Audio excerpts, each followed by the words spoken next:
Well, hey there, folks. Chuck here, and welcome to a special best of episode of Diecast Breakdown. These are some clips from the last year of some of the best moments we've had, some of the best interviews. There's been a ton of them, but these are some that we picked from some particularly cool guests, and it was a very difficult choice to make. We are blessed to have some amazing guests in 2024 and late 2023, and we're so excited for what's coming in 2025. I just booked my tickets for the Diecast SuperCon in Las Vegas. All three of us are going. There may be some extra Diecast Media Network friends and contributors there as well. No word yet on those, but as we're wrapping up the year, we wanted to take a little bit of a break, but frankly, we noticed a lot of our episodes don't get watched all the way through. And we thought these are some of the moments that you might have missed. So hope you enjoy these. And again, a special shout out to the patrons that have made this show go through the year. I am going to give a special shout out to our executive producer level patrons. That's First and 64th Customs, Dane Self, DrivenDreams.org, Jason, our newest patron, Louis Tanahara of Tanahara Design, Mad Visions, Mike's Mods and Customs, Reviews Through Another Lens, Twice Diecast, and Video Geek Productions. And since it's the end of the year, a shout out to our associate producer level patrons. That would be my Aunt Tracy, Jordan Kleinen, thank you both, and our production assistant sponsors. That would be Bunker Diecast, Black Eagle Diecast, Spoolheads Racing, Zolo Diecast, Honest Diecast, Auto Peak Detailing, Diecasts and Dioramas, Miniature Mustangs, David R., Good Bad Better Podcast, Curtis Crafts YouTube channel, and Gary Tasker.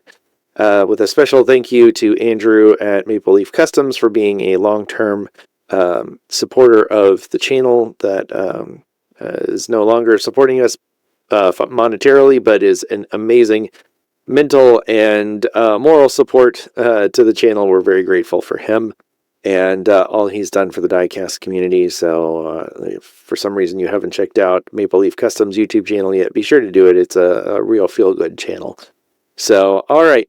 Without any further ado, we're going to get to the best of, starting with our favorite blooper with one of our favorite guests, Derek, aka Honest Diecast. You may have heard of him. And, sit back, relax, and enjoy. And we'll see you in 2025 with a whole bunch of really cool new things. So, as always, I want to thank you for coming along with me for the ride.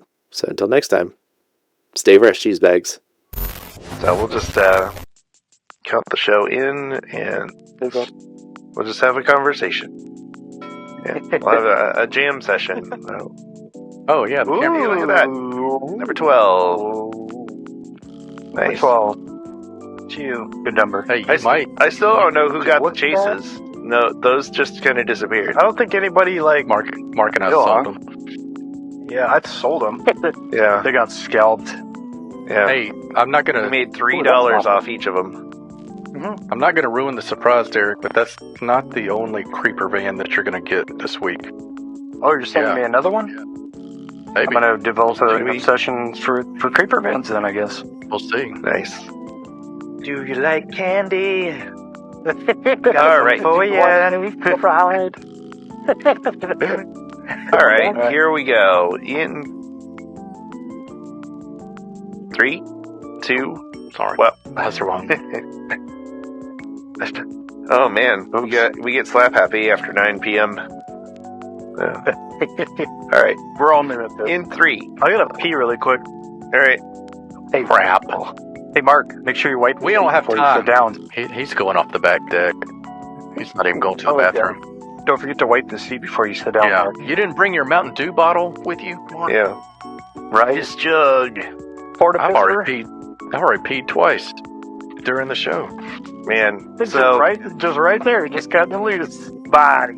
your body. I got pay, Jenny. Mhm. So how are we gonna do this, Chuck? We'll have it be, David, Mark, me, and then we'll have Derek drop his favorites. So he gets to comment on everybody else's drop. So, like it's hot. Let me get the TWYCE cam set up. Oh boy, we got the TWYCE cam. Make sure that points in the right direction. Yep. Yeah, put it away. Nothing like a little bit of feet pics. La la la la la la, David Twice Diecast. There you go. Too low? Down a little more, David. You gotta get one of these. There you go. They're cool. Say one of Shut- these. Just shut up. Where do you buy those at? Yeah, I was eBay just from China. This one feels it's weighty. It's weighty. Nice. It seems weighty. Yeah, it's weighty. It's nice. It has like the outer, like it spins on this axis here. The only thing problem I would have with it is that for photographing and stuff, it's kind of a busy background. Yeah, well, you know, At least David's it's black kind of and a white. busy background. You know, all right. We're all in it. 3, 2.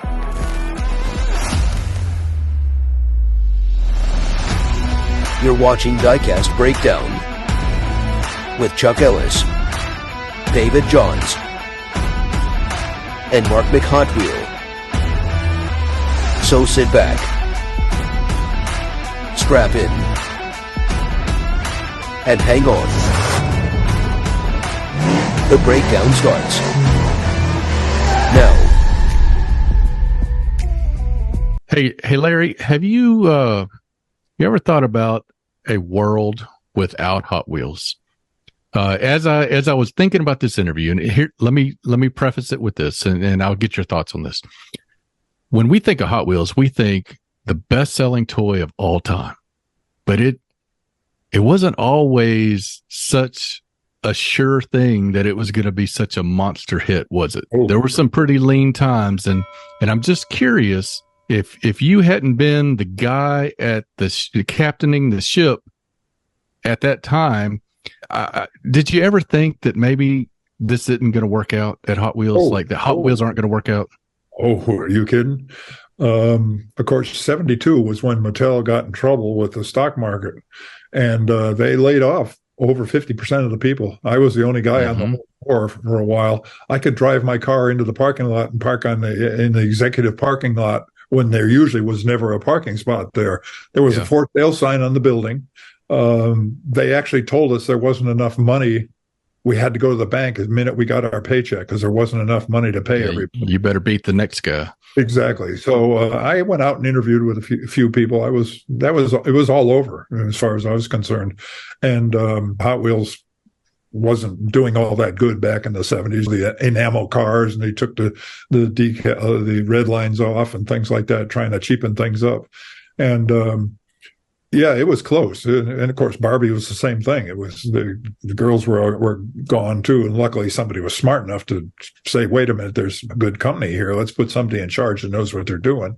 And we survived for a couple of years, but I think I only did 4 or 5 cars a year that year, so there wasn't much to do. I used to set up track in the whole floor, and I had superchargers all the way around the room, and I could put a car on the track, and like 10 minutes later he'd come flying by and put another one on. What the heck? I had nothing else to do. I didn't even have to go into work. There was nobody there to look at me. In fact, my boss laid everybody in our department off, and then he came back a few minutes later and said, "Well, they laid me off." So I was the guy there. And then to think about where it's at right now. I mean, that's got to just flabbergast you, right? Thinking back to those days. Yeah. The changing point was when people that played with Hot Wheels had kids, like 20 years into it. They would go to the store and buy a couple Hot Wheels for their kids, but they'd buy a couple for themselves. Heck yeah, they would. All of a sudden, our sales started to pick up and double up. And Mike Strauss showed up one day at Mattel and said, "I want to do a book on values and the story of Mattel and blah, blah, blah." And Mattel didn't care. They said, "Just talk with Larry Wood. He'll tell you anything you want to know." So we got together and we started putting out this book of the values and the stories of Hot Wheels and everything. And right about then, things started to pick up, and slowly, but again, I was there for 20 years by myself, and it wasn't until that 18th year or so that the things all of a sudden got to the point where, hey, we're doing pretty good here. We better hire a couple other people to work with me. So, yeah, unbelievable. There was no way in hell this was ever going to happen. Larry, on behalf of everybody on this planet, thank you for not giving up. No, it was my passion about that time. It was more than just a little toy. It was something. I was making the product, and I was doing the PR, and I was doing everything else. So it was all my passion that kept me going.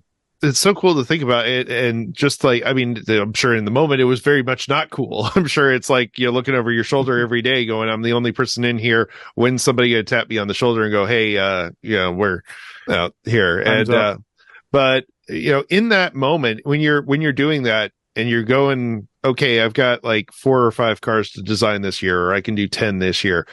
What's the process that you would go through when you were deciding what those cars would be? There were times, mostly in the beginning, that we would put pictures on the walls, pick a grill from this or pick a theme from that, and do things to try to figure out what car we were going to do. A few years later, Mattel, like I say, Hot Wheels was dropping down. Mattel was in trouble. Nobody cared. Nobody even knew I was there. I was just sitting back in the corner, with a couple drawings and trying to come up with a car to do. And we didn't do a lot of Tampo back then, so I didn't have graphics to do either. I did a lot of sets, and I actually did a couple Barbie things. I did the Barbie Corvette and the Barbie Ferrari, little things like that. But somehow I kept busy.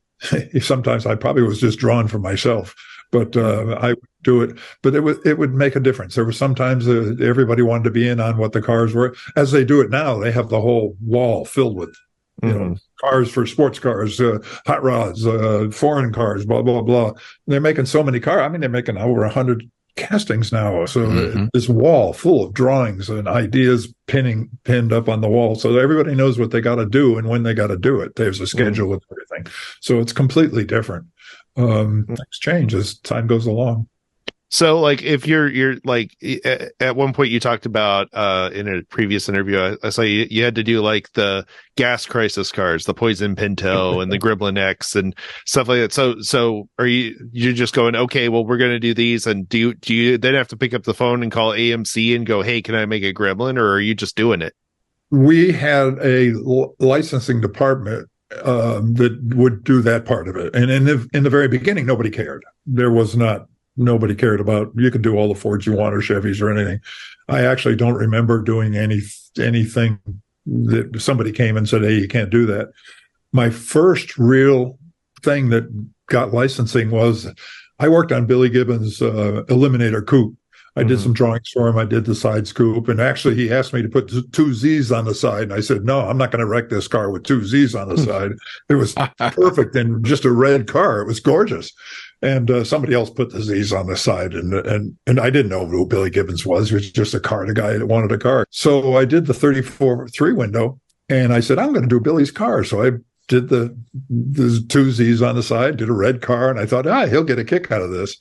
Well, when it came out, we found out they have lawyers. He's got lawyers, and boy, always get lawyers. Came in, and somewhere I've got my letter that says, "Found the offender that did that, and we'll punish him," or something. So if I'm found, I had to, every drawing I ever did, I had to go through legal and make sure everything was okayed by them. So, and then it ended up with a legal department so big that it was as big as the design department, because they had to deal mostly when did NASCAR. You can imagine every decal. Unbelievable. It was really something, because the signatures and the pages of all the legal stuff they had to do with every one of them. So it was really something. But yeah, there were plenty of times where I couldn't do a certain logo on the side of a car. There's a lot of talk about all the good times at Mattel, and we just talked about some of the rough times. But what, like, when it comes to like designing things or some of your projects that you had, what was the most challenging project that you ever worked on? Something that comes to your mind that was just like, it was really tough to get through. Is there any kind of a design or a car or project that really was challenging for you in your career? Oh yeah. One of my favorite cars. In fact, probably my favorite car. I remember we were brainstorming one time, and my boss, somebody came up with the idea, let's make a car sound. And we all went, yeah, right. Vroom, vroom. What are we going to do? And of course we kicked it around. He said, no, we're going to do it. What do we do? So I remember working on it and trying to figure out what to do and everything. And it was the Legend of Life snake. Okay. Remember, know that one at all? The Legend of Life Snake funny car that lifts, the body lifts up, the exhaust, Yeah. absolutely. Yes. the blower belt moves, the Yep. Christmas tree rolls down. None of that is digital. It's all mechanical. It's all little That's amazing. things that push the body up or make the lights flash. And That sounds super challenging. Oh my gosh. Oh, it was great, man. And then when it was all done, if you look in the background, I'm in the background and put my face in the Crying. background with spectators. And then I had to go out and find the actual the announcer that announced at Lions, and I had him actually talk for Dome. He's warming up his tires, blah blah blah. And even now, that's my biggest challenge and my favorite Hot Wheel of all times. Yeah, You have that one in your Yeah, I collection? got it. It wears batteries out so fast. It doesn't work. That sucks right through them. Right. It uses, and it's got a cassette in it. Oh, that's amazing. Really? The sound comes in, no digital. It was a cassette that turned. You had to turn it back when you were done. Oh wow, the good old days. Yeah, it wasn't so easy. No, it like wasn't. it is But, nowadays. you know, when that thing works, it's mind blowing. It's great. Yeah. In fact, I talked to Perdome just recently, and the same thing. He says still remembers it. Wow, that's really That's cool. fantastic. Yeah, that's one of my bucket list collector's items I want to acquire someday. I've watched footage of that thing probably 5 or 6 times in a row, just going, how did they do that? That's so cool. And the little lights firing up for the exhaust pipes, so cool. Yeah, I had no idea it was a mechanical it's all tape. mechanical. Yeah, it's all. I thought it was at least a microchip. No, that's amazing. No, it's if you ever get one and it's not working or something, or you don't care, take it apart and look at all the cool stuff inside. Little motors that push things up, and Oh, sure. parts that move, and wheels that spin, and everything. Great little product. Larry, is it Really cool. true that you turned down every promotion they threw at you so that you could just keep designing cars? Let's put it this way. Luckily, the big boss of design back in the 60s realized that guys like me and designers for Martel and everything else were better on the board than going up the ladder. So he did a thing he called the double ladder, which designers and creative people could go up, marketing and everything. And after being there 40, 50 years, they ran out of names for me. Gotcha. Couldn't figure out what. After a while, you got to give somebody a new name, and I can't remember the last couple ones. Super Principal or something. Nobody will ever get that again. Admiral. Larry Wood. Yeah. Op Prime. Yeah, I All should right. go back to all my business cards and see what I was named all those years. Well, what I did like out of the idea that story was true was that you didn't want to kind of get bogged down with all the HR managerial stuff. That just doesn't seem like that would really tick any boxes with you. You know, one time somebody asked me if I'd do something like that, and I said the first thing I'd do, I'd fire myself, because if I'm not drawing cars, I'm not doing any good for Mattel. So why would you make me do that and hire somebody to draw cars? Didn't make sense. At least it feels like they were trying to give you affirmation in some sort, whether it's some quasi title or not. But that's Well, good. as long as they paid me, that's all. Yeah, that's right. As long as that check every 2 weeks came, we're good. I've got to ask my selfish question here, because literally one of my favorite toys growing up, and still to this day, was the Crack Up set. And I just absolutely like it sent me down an entire path. Like I build almost He all talks about it a lot, Larry. I talk about it a lot, but lot. I also like all the model cars I build now are weathered and damaged and stuff, and it all kind of goes back to that set, because that was the first time I saw a car could be wrecked, or like a toy could be something that's not pristine. And I would love to know the story behind the Crack Up series and how that came to pass. Well, basically, there was a department that was in charge of, it was called Prelim, and they came up with crazy ideas. A perfect concept was Sizzlers. Mm-hmm. They had a little chassis with a huge battery on it, and it would run around. They said, that's it. And I said, I can't design around that huge battery. So they would do the research, and they would find a little tiny battery that would fit, and everything would, then I'd have to design around that. But that was their job. Prelim was the idea for concept. A lot of stuff everything came in from them, actually. So then they came to me with they had probably a 24 scale model that did the turn and the whatever parts moved and said, we're going to do a series of crash cars.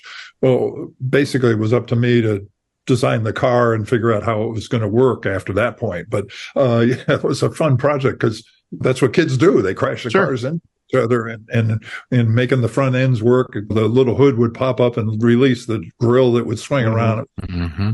So yeah, that was a fun project.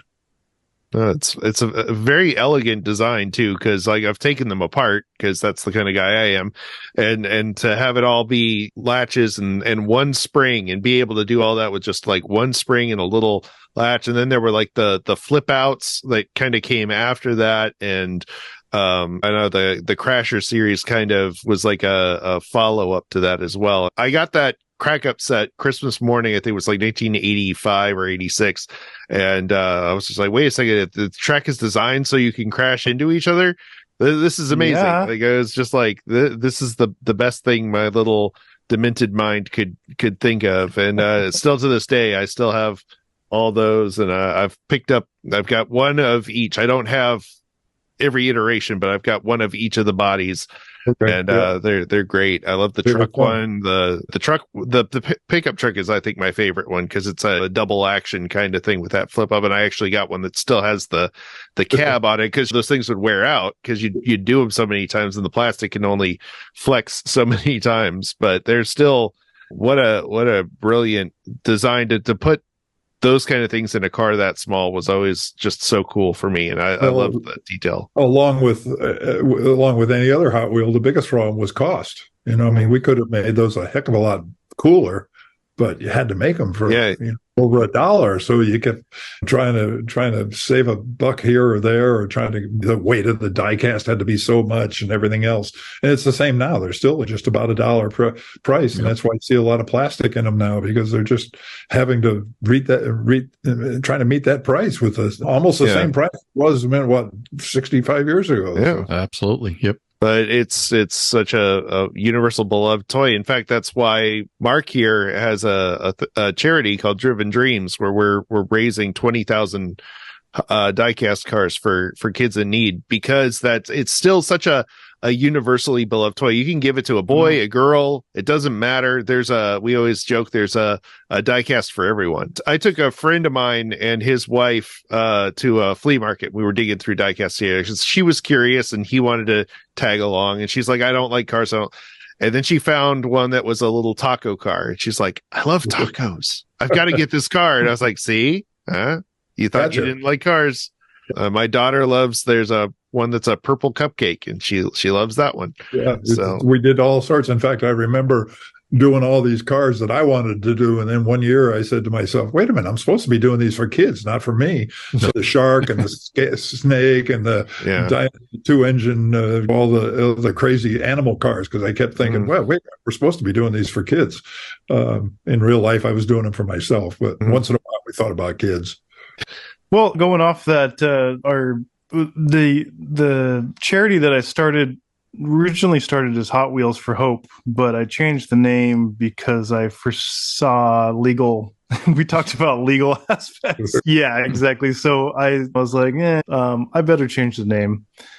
So we changed it this year, and I just wanted to basically thank you for sticking with it and making all the things that you did and inspiring so many other people, because the number one thing that I'm passionate about is getting Hot Wheels and diecast cars in general to kids that are sick and less fortunate is our number one goal. So this year, I think we're sitting at approaching 13,000 cars donated worldwide to kids that are in need.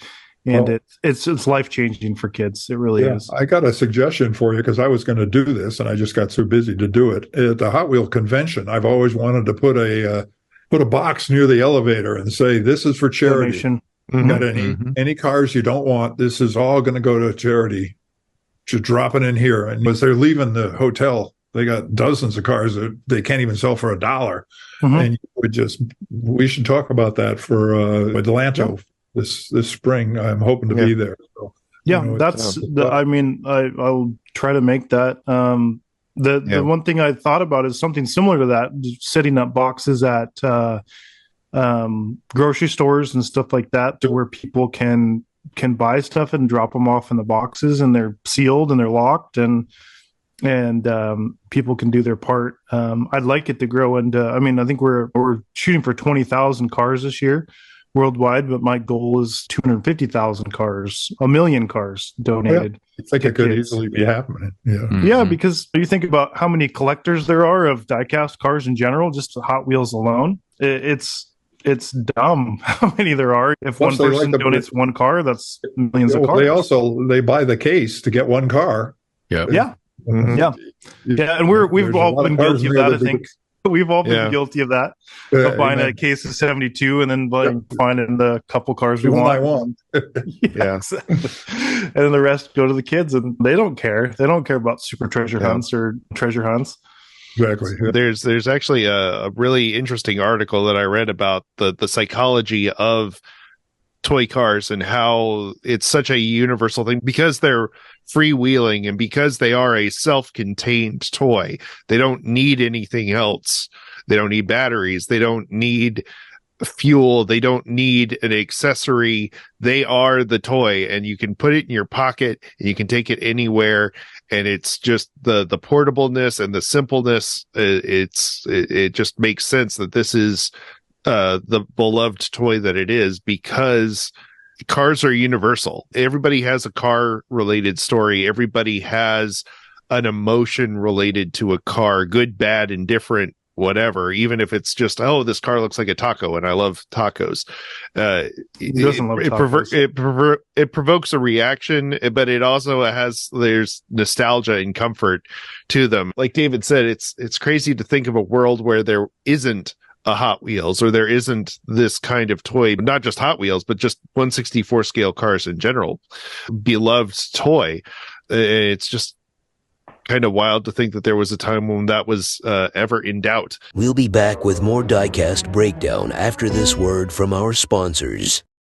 Legendary Hollywood concept artist and designer Fireball Tim Lawrence has created 3 exclusive pieces of automotive art based on the 3 hosts of Diecast Breakdown. Get these and other brilliant designs printed on mugs and more at fireballtimgarage.art today. Cast Heads Magazine is a digital publication dedicated to enhancing the lives of collectors all across the world by providing information on new models, reviews on brands and diecast accessories like figures and dioramas, throwing light on customizers, photographers and people who contribute to making the diecast world vibrant.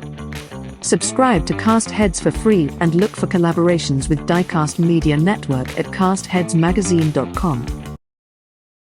And now back to Diecast Breakdown. Mike Geralda, thank you so much for being on Diecast Breakdown today. It's my pleasure. I'm really looking forward to this. Oh, thank you so much. I'm very flattered. And we are really excited because you finally have ticked the Matchbox box for us. But because we've talked to people from Hot Wheels, Round 2, Tarmac Works, Mini GT, Para 64. You name it. A lot of people. We're still working on a few of those other brands, but I've really wanted to get somebody from Matchbox on the show. And I know that's putting a very narrow focus on your vast career. But before we get to that, let's start kind of at the beginning. So, Mike, tell us how you got into tiny cars in the first place. I kind of fell into it. I worked at a toy company called Whammo. I'm sure you probably remember them. Sure. And I worked there for 8 years. And then Mattel bought the brand, which was Kransco, and they asked me if I wanted to come on board. And so I said, yes, I'd like to have a job. And so they made me the manager of a new group they developed called the Mattel Sports Group. And I was there for about a year.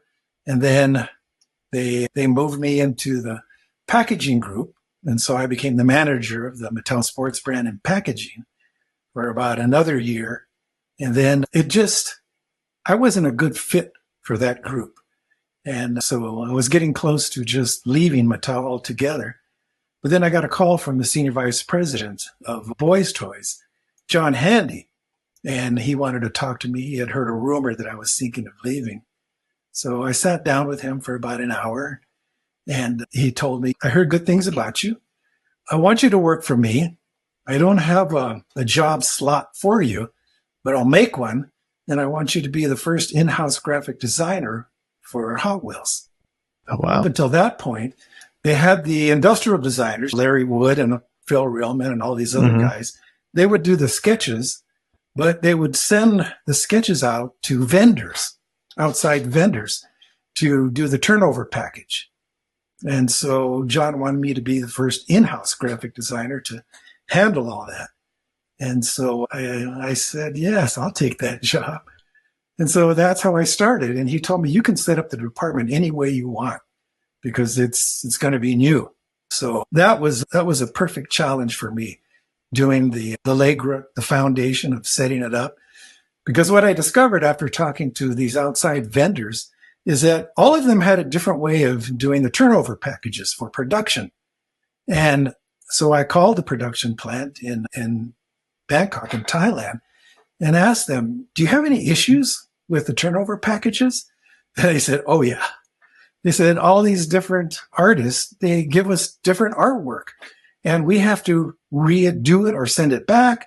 And there's a time lag between Asia and the US sending stuff back and forth. And so I looked at everything that these guys were sending and figured out this is crazy. It needs to be formalized. There needs to be a process. And so I decided I was going to build what I called the digital library of 5U vehicles. So no longer were they drawings that these artists were using to put the artwork on, but these are going to be actual digital files of the tools. So they were perfect in scale, 100%. And then I had to develop the process so that with this digital library, any graphic designer can come in, grab a file, and immediately start changing the body color, windshield, tires, and then add the graphics on that file. There's no more drawing or doing overlays. All that stuff was antique by that time. So I got to set that whole system up. And then when we started hiring new graphic designers, I would put them on a detail for about a month of just channeling and layering photos of the models, the tools. So they would become familiar with the model and the tool, and they knew how all the channels and layers worked in Photoshop and Illustrator. And then they could begin designing graphics. So I got to set all that up. That was probably the most fun I had working in a group, being able to establish the foundation of the process. And when some of those designers left and went to other brands, they took that technology with them. So all of these guys were doing what they call e-sheets. That was the name that I created because up until that point, when Larry Wood or the other designers would do their sketches, they were called B-sheets because that was the size of the tablet that they drew on. So because now it's all digital, I turned it over to e-sheets, electronic files. So, and that was in 1997 is when I started that. So from 97 to 2004, I was in Hot Wheels. And then in 2004, that's when they moved me to Matchbox. And I stayed there until 2015. I've always been curious about the design process. We've had Larry on and we talked about the designing of the cars. And he mentioned like people will ask him about the designs on the cars. He's like, I have nothing to do with those. Like I do I design the cars and what they put on the cars, that's not my department.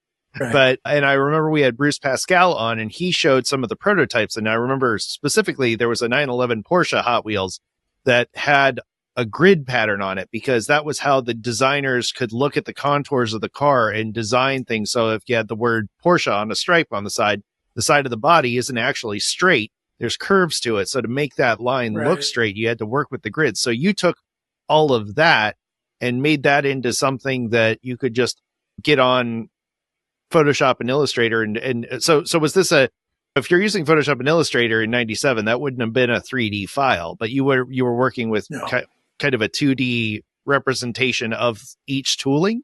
Yeah. And plus I knew how to create shade and highlight. Sure. So that once you colored the body and then you did your graphics in Illustrator and then pulled it into Photoshop, you could add the highlights and the shades. So it looked three-dimensional.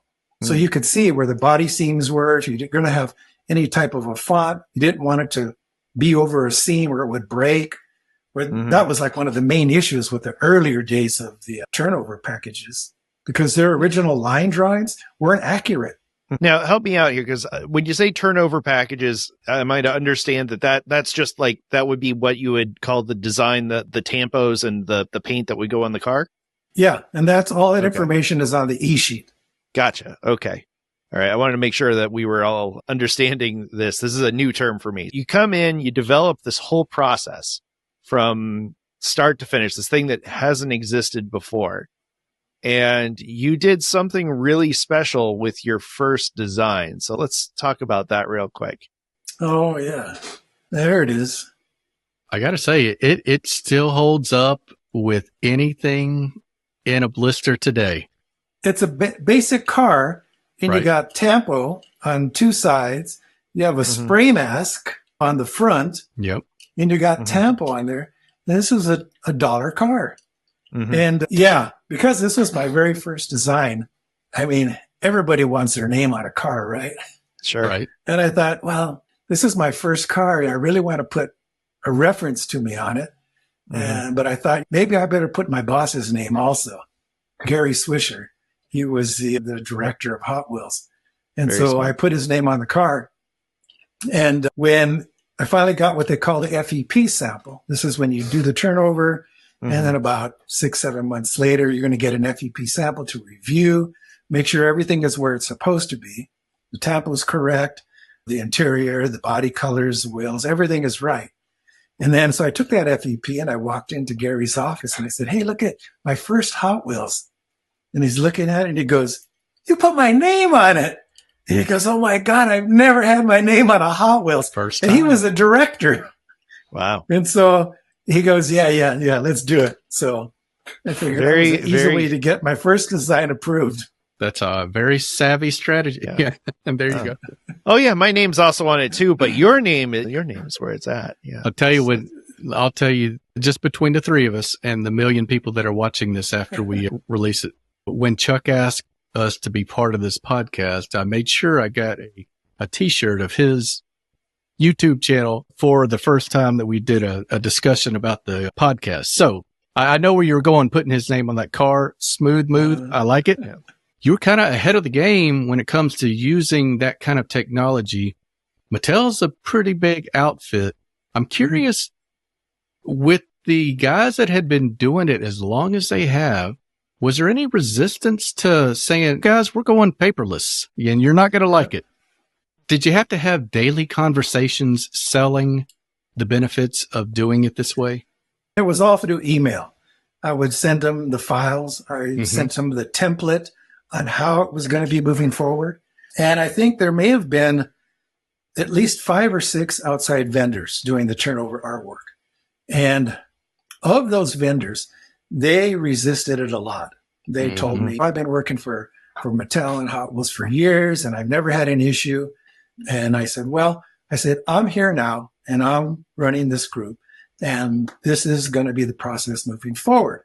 You can either accept it, or I'm not going to be sending you any work.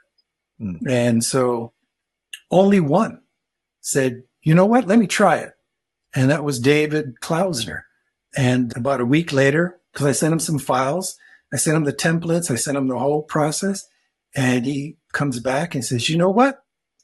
This is the way to do it. He goes, and I'm adjusting, because he worked for other clients. He goes, I'm changing my format because this is very, very efficient. Because it made it so easy for everybody. And the other guys, they resisted and they didn't get any more work. It was it. They were done. But yeah, change can be hard for some people. But my personal perspective is change is constant. That's the only thing that is constant is change. And you have to adapt to change. Figure out what's good about this. You know, what was bad with the way I did it before? Is this easier? And you make your choices that way. But change is constant. It's not inherently bad. It's just, and you're right. It's going to happen whether you're on board or not. So I like the idea that you saw kind of the future and how to build a better mousetrap and pushed it through. I think one of the things that I've always enjoyed about my jobs is taking a step back. Take a step back, look at it, and then say, how can this be better? What's missing? Where are the weak links? And then trying to figure out a creative way to solve those weak links. And that's where I get a lot of enjoyment from what I do. Mm-hmm.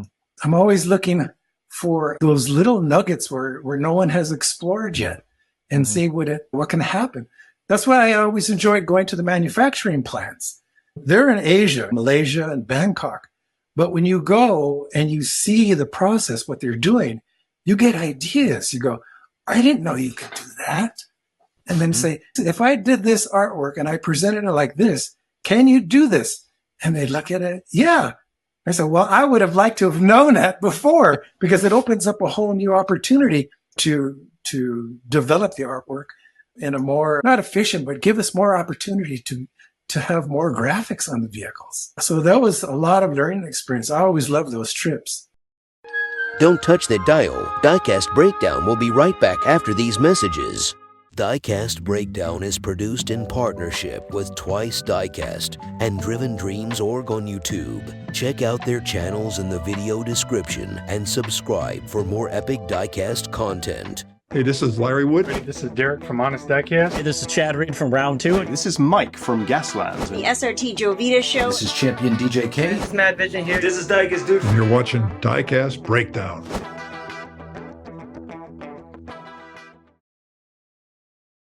And now, the thrilling conclusion of this week's episode of Diecast Breakdown. This is the perfect way to wind down a weekend. We've got a fun one for you, viewers and listeners. So sit down, hang out with us. It's going to be fun. Yeah, it's going to be a blast. And speaking of blast, hey, you might be wondering, who the heck is our mystery guest? Well, I believe it's time for Mark. Oh, hey, look. Look who this guy is. Who in the world? It's our special guest, Mark. Would you look How the heck are you, Mark? It's good to see you again. I'm doing great. It's good to see you too, gentlemen. Yeah, David. old times, man. Man, Right where he left off. Like you never left.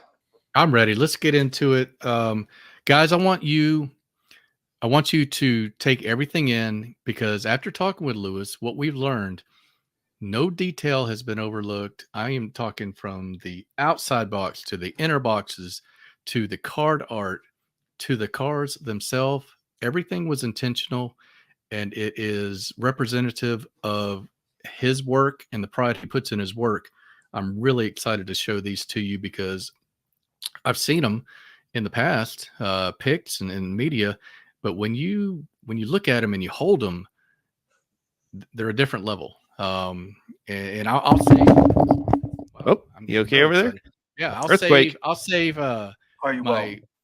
I'll save my big overall review for the end. But I just want that to be kind of out there at the beginning. Keep your eye out for details. All right. So Chuck, how do we want to do this? Do we want to? No, we count to three or. Let's show. Okay, so in the box itself, the big box that Chuck had, there's an inner box, and not everybody will get to see these because this is what will get unpacked at the store by the staff. And I was talking to Lewis, and he knew that. He knew that not everybody's ever going to get to see these, but still, there's the detail of having like a little cool diorama. And this is what there's a custom shop in MGA. That I think that's going to be really popular. I think those are going to be highly sought after. Yeah, I would probably fight somebody for that box, to be honest with you, David. Right? Like, and that's again, that just speaks to who Lewis is. Like, he loves details and he loves carryover, which you're going to see. There's a reason I got my Sledster out for this one, and you're gonna see why in a minute. But right. So again, how about the very first one I grabbed out of the cartoon box is a Corvette. That's perfect. We didn't plan that. So this is a 63 Chevy Corvette. These are stylized diecast, but they're not like the ones from other brands that are mass produced out there. I promise you that. I'm going to say this, guys. When you see this, immediately you may think that doesn't look like what is in David's collection. He likes a lot of nearly photorealistic, super high-end premium stuff. But I've really come around on the quality and the attention to detail. There's a weightiness to these. There's a heft to them, and we'll Yeah, get into more. weighty. We'll get into more of the detail, but here's your card art, guys. You've got Lewis's artwork all over this. You have got. Do we want to start talking about the cars themselves, guys, or metal body, metal base? Yeah, I think you should show me more of those cars, though, David. Break them out. All right, let's look at them. Chuck, let's just alternate. We'll alternate. Here we go. So I'm holding this is kind of the signature car from the series. This is the Big Time Hustler. This is a 57 Chevy Bel Air. You're going to notice that all these cars are Chevys, and that is a licensing thing that there's, Chevy is, I guess General Motors is a little easier to work with, and out of the gate, it's really expensive to license cars. So don't get downhearted if you don't see your particular brand of car here. This is just the first series. They have more licensing coming. And again, important thing for collectors like David and I who, prefer our cars to be properly licensed. But this one is very cool. This is the Big Time Hustler. As I said, it's got a matte paint job with a beautiful green flames on the side. There is a chase version of this one that is orange with green flames, and we'll talk about the chases more in a little bit. Let me correct myself because I did misspeak. The bases are plastic. They are. I was going to say I'm not sure that they're metal. No, but, but there is a weight to them. Check out the K5 Blazer. Super cool, actually. And one thing I told Lewis one time, guys, these have a metal flake paint job. He went really over and above what he had to give us on a vehicle like this. The paint is a lot better than you think it is at first glance. It's everything is just really well done. And I want to mention to you customizers out there, these are held together by screws. So they are very easy to do wheel swaps, to do customizing. He just thought of everything. What's the next one you got, Chuck? All right. Well, I have got the Pete's gonna like this one. 69 Chevy Camaro. And I love the proportion on these. Look at it, sir.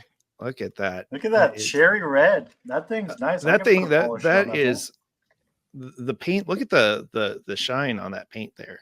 Looks like Mark detailed it. It's I'll put a rotary on that. Nice. They corrected that.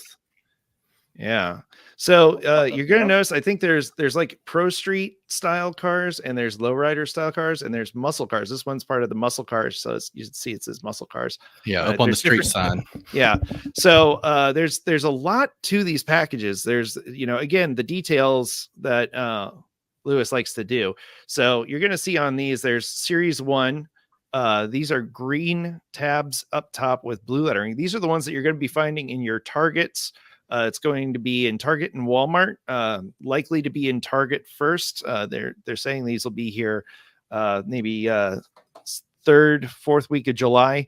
It's kind of in flux. This is a major global toy company and major international, distributors. So things are a little in flux, and some stores are going to get them before others. But be sure to keep an eye out. There's going to be more posting about it. Cartooned Official on Instagram is a great place to follow for that. So it looks like David's got something else for us to. Yeah. Well, we had to have an Impala, right? Yeah. So this is super cool. And check out the wheels. I love it. Somebody asked, are these plastic wheels? Nope. You're getting rubber tires. You're getting high-end wheels. We had a commenter post that you can maybe swap them out with previous Jada stuff.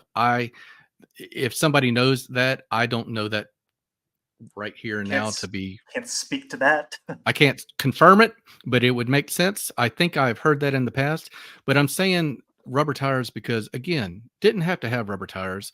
These are really cool, and the tires have treads on them. Just really cool.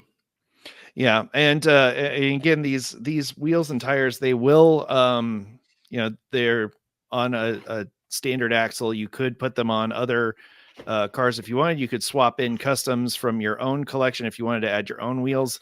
I believe some of them, the lowriders, have adjustable suspension on them, which is very cool. I need to dig a little deeper to confirm that, but I'm pretty sure that some of them are tweakable as far as ride height.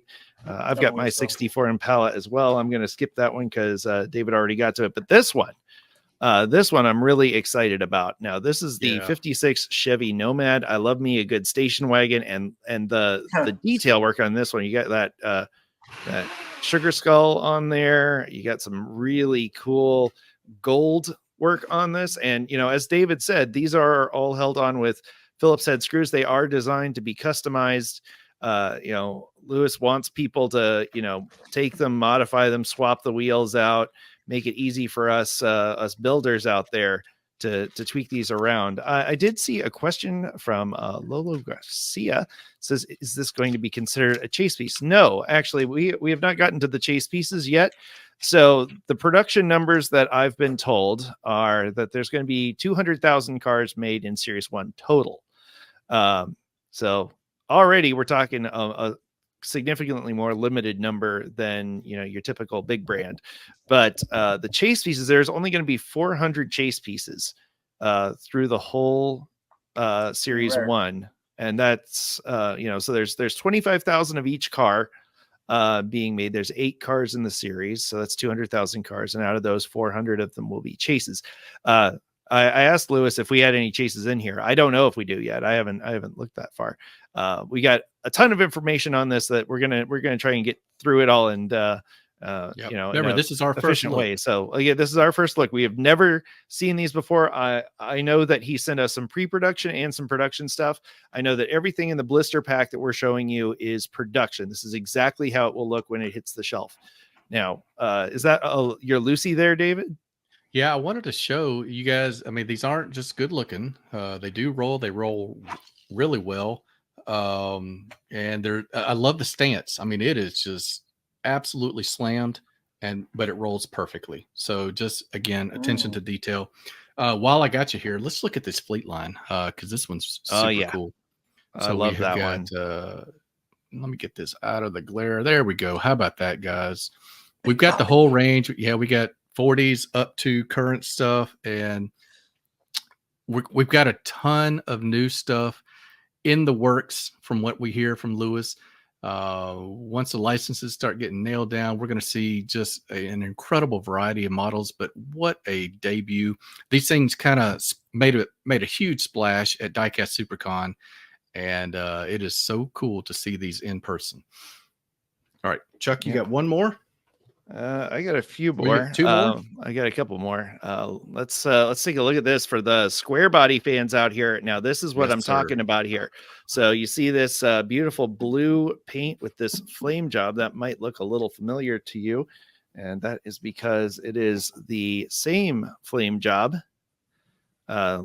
Lewis's kind of signature flame job and similar blue. So this is a unofficial companion piece to this particular Sledster, if you happen to be so fortunate as to have picked one of those up. But this is the one I know a lot of people are excited about. People love the square body Chevys, and this is a adorable example. I love it. It's these cars are just they're cartoony in all the right ways. I think just they very work fun. on a lot of different levels, don't they? They do. Like, and it's funny because I was showing this. I was showing pictures to someone, a friend of mine who's not a car person at all, and she was just like, "Those are really cute. I could see those being on my desk."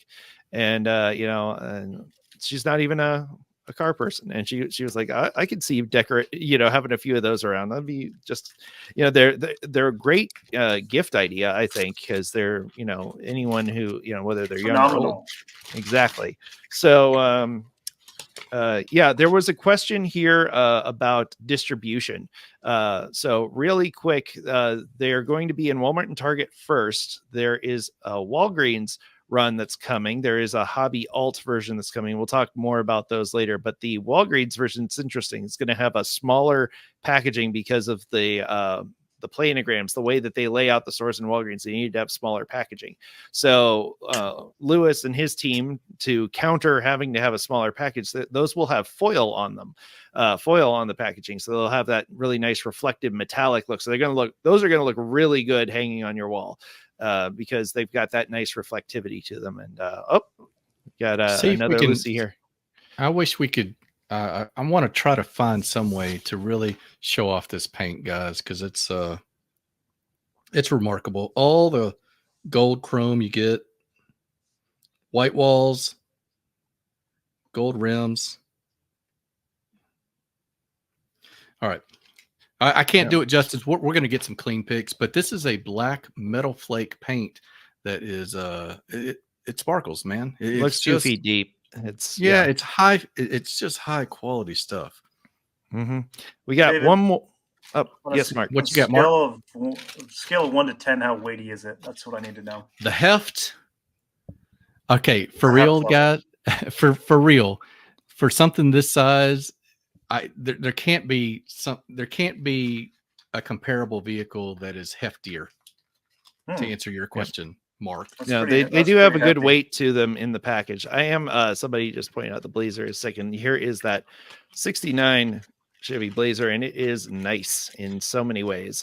Just a very cool, the cars that they picked, being limited to Chevy, they picked some real high notes here between the 47, the square body. You got the K5, the Camaro, of course, iconic cars.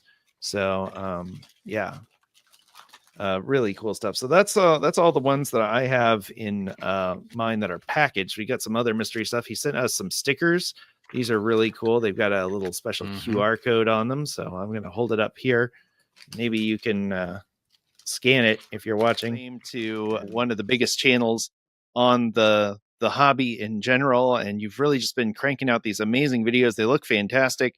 You've got an expert level insight on these cars. But for those who don't know, let's go way back to the beginning. And where did this passion start for you? So a passion came from cars in general. I mean, I grew up with my dad was really into cars. He was really into drag racing. So I would go to drag racing and watch drag races and stuff with him.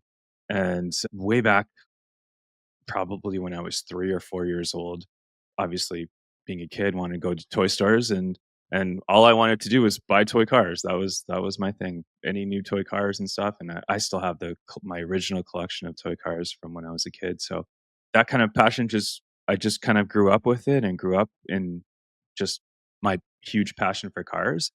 And then YouTube came along, and I actually had a few different YouTube channels before I had Big Time Racing. One of them I still have a completely separate one as well. But the whole making toy car videos and Hot Wheels videos and all that, it just kind of came as hey, I mean, I got a Hot Wheels 6-lane racetrack, and I was like, let's just make a video on that. And I did a really simple videos at first. I mean, you can go back to my history and see videos from, I don't know, it's maybe 13, 14 years ago of the first ones that I posted. And it was just kind of just a fun thing I just wanted to do. And then it kind of picked up. And I guess at that time when I started, there wasn't a lot of people doing like Hot Wheels and toy cars. And so it kind of gained traction fast. And all of a sudden I'm like, whoa, I'm like, this is more than just a hobby now. I'm like, this is a whole other thing that I'm turning into a career. So yeah, I love it. My passion for cars, my passion for toy cars is never gone down at all. I absolutely love them. So that's kind of how it all started and developed. Well, yeah, and 2,500 videos on your channel. That's incredible. So again, like that level of time and investment and momentum. So are you a professional content creator now? Is that your day job? Yeah, that's so in 20, a month before my second daughter was born, I quit my corporate day job. I worked for a major phone company. I was a manager making 6 figures, and I just said, I'm going to quit. I didn't like it. I hated the corporate world. I couldn't stand having to suck up to all the people up above to get anywhere. It was just not my thing. I wanted to be my own boss. And so, yeah, it was a big risk. I took the leap. For the first few years after I did quit my job. I was like, I don't know if I'm going to make it. It's going well. Like I already had over 100,000 subscribers and stuff, but like YouTube is a roller coaster, right? Sure. And so I didn't know. I thought that, hey, I'm going to quit. I'm going to put all my time into this, and it's going to shoot up like that, and it didn't happen. So for the first 2 years after that, it was a struggle, and I think it was kind of like end of 2019 and then start of COVID when everything just really picked up, and I'm like, okay, I'm like, now we're making it. Now we're doing well, and so it's good. I don't have to go back to a corporate job. I started a couple other side businesses as well in the meantime, just to kind of help out. But now everything is kind of now on autopilot, and it's a lot of trial and error with YouTube as well. Like at one point, like I was posting 11 videos a week, just throwing content out there, saying, I mean, the more I do, the more hopefully it'll pick up, and that didn't work. So there's a lot of like, okay, so maybe less is more, and then so it's just really finding a balance, and that even changes today. And I mean, now I'm probably doing 2 to 3 videos a week, and I feel like that's kind of my fine tune and where it works. So yeah, but I love it. I love content creation. I love the technology behind it too. Like I camera gear and on all that stuff. I really, really enjoy that too. So it helps to be able to get that and learn that and then put that into my content creation. So yeah. Phil, you talk about you talk about going back and looking at some of those earlier videos. Well, we did, and it's fun because, of course, you see the evolution. Yes, but it is a case study on doing what you like, starting out with what you know, and just putting what you have into it at the moment and letting it evolve. But I'm curious at one little stat that I saw. So you used to do single vehicle cameos where you would just talk about the one car, and they were great, and people were loving them, 2,000-3,000 videos. But then you rolled out that race video, and that thing went to 3.9 million views. So talk about like when you're watching that thing take off. What is that like when you're averaging 2,000 to 3,000 views? I think the first video like that, I actually it's a Hot Wheels splash video where it's like a race video where the cars splash into the water. I'm not sure if that's the specific one you're talking about or not, but for as far as I remember, that was like one of the first ones that I was actually in Palm Springs, and I brought my Hot Wheels track down there. It was a family vacation, and I brought Hot Wheels, and my goal was I'm going to film a video of Hot Wheels racing going into the pool of the Airbnb house that we were renting. And I almost didn't do it, and because the pool pump broke, and there was these people in the yard fixing it, and then I just kind of got discouraged. And my wife's like, "No, just do it. Like you just got to film it." And I was like, "Fine, I'll do it. And so I did it. And when I posted it, like the day that we were leaving, and like within 24 hours, it probably got 300,000 to 400,000 views, and I was like, "What is going on?" And so I was like, "Okay," I was like, "I guess this is what people like more." This might be something. Yeah, so like I like doing those little short videos of just the 1 minute Hot Wheels videos, but I wanted, obviously you want people to watch longer, and those were just too short of videos, and it was just it was too much work, too many videos. I just kind of started diluting my channel with those. So then that's when I started posting the race videos. Then I started doing a series of the race videos, and it just kind of took off from there. So I want to know, if I could, a follow up. When you joined YouTube in 2011, or that's when the channel that we know now was created. Talk about the diecast scene on YouTube at that time. What were viewers' options? The big one when I joined that I watched was Race Grooves. Race Grooves was the big one, and I was like, oh my god, he's the hero. I remember even watching his live stream when he hit 500,000 followers, and he was just going crazy. And I remember him and his passion. But no offense to him, but I think he's a little bit older, and maybe I was a little bit younger when I joined YouTube, and I could relate a little bit more to the younger crowd. My passion now is, well, it's kind of always been, I like getting the newer stuff and showing the newer stuff. So when something new comes out, I like showing the newer stuff. And I feel like, I think his channel, he did a lot of good race videos and stuff. And I think he kind of went towards the older stuff. And then so once I started doing more newer stuff, other channels started joining YouTube and doing newer stuff, and there was a lot of it was aimed towards very younger kids stuff. And I can't remember the year it was, maybe 2018, 2019, when YouTube came out with the whole like made for kids, not made for kids thing. And I said to myself, I'm like, okay, so this is what I can do. I can mark my channel now as made for kids, and I can just make kiddie videos. And I was like, or I could just be me and do what I'm doing. I'm an adult that loves collecting cars. And so I was like, this is not a kids channel. To me, yeah, okay, yeah, of course Hot Wheels, a lot of kid followers. I still have a lot of kid viewers and stuff.